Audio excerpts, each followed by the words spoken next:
ختم کر رہا ہوں. یہ میرے ہاتھ میں تاریخ بغداد ہے. تاریخ بغداد کی جلد نمبر 1 کا صفحہ نمبر 223 ہے. امام ربیع بن نافع رحمۃ اللہ علیہ وہ فرمایا کرتے تھے معاویہ بن ابی سفیان ستر و اصحاب رسول اللہ صلی اللہ علیہ وسلم فیضا کشف الرجل ستر اجتری علی ما وراہ. لوگوں رسول اللہ صلی اللہ علیہ وسلم کے صحابہ کا اگر کوئی پردہ ہے تو وہ معاویہ ہے.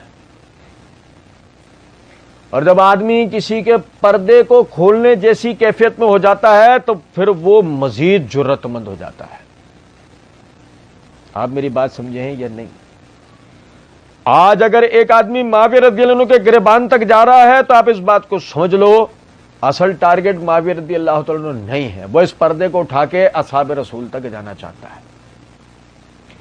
اور آج جو علماء وہ حضرات جو اس وقت صحیح معنوں میں صحابہ کرام رضوان اللہ علیہم اجمعین کے دفاع کا حق ادا کر رہے ہیں، اگر وہ معاویہ رضی اللہ عنہ کا دفاع کرتے ہیں تو اس میں بھی آپ سمجھو کہ خدا نہ خواستہ یہ ان کی ناسبیت نہیں ہے.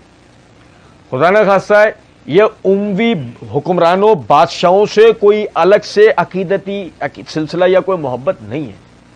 وہ اس ربیع بن نافع رحمۃ اللہ علیہ والے قول کو سمجھتے ہیں کہ معاویہ اصحاب رسول کا پردہ ہیں. اگر ایک آدمی پردے تک پہنچ جائے تو پھر وہ اس کے بعد اتنا جرأت مند ہوتا ہے کہ وہ اندر کے سب باتوں تک.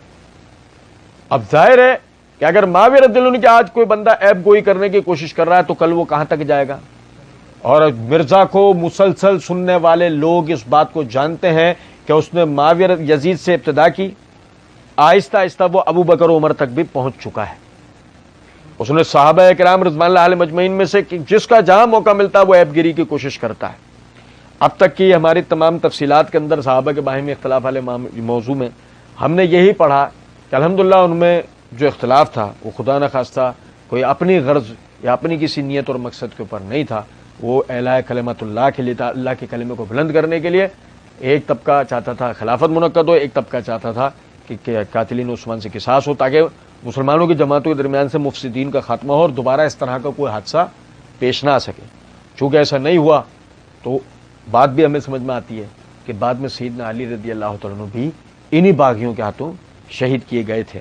اگر ان باغیوں کے ساتھ پہلے قصاص لے لیا جاتا تو شاید سیدنا علی بن ابی طالب رضی اللہ تعالیٰ عنہ کسی جنگ کے اندر شہید ہوئے ہوتے، نہ کہ پیٹ پیچھے سے کوئی ان کے اوپر حملہ آور ہو کے آپ کو زخمی کرتا اور شہید کرتا.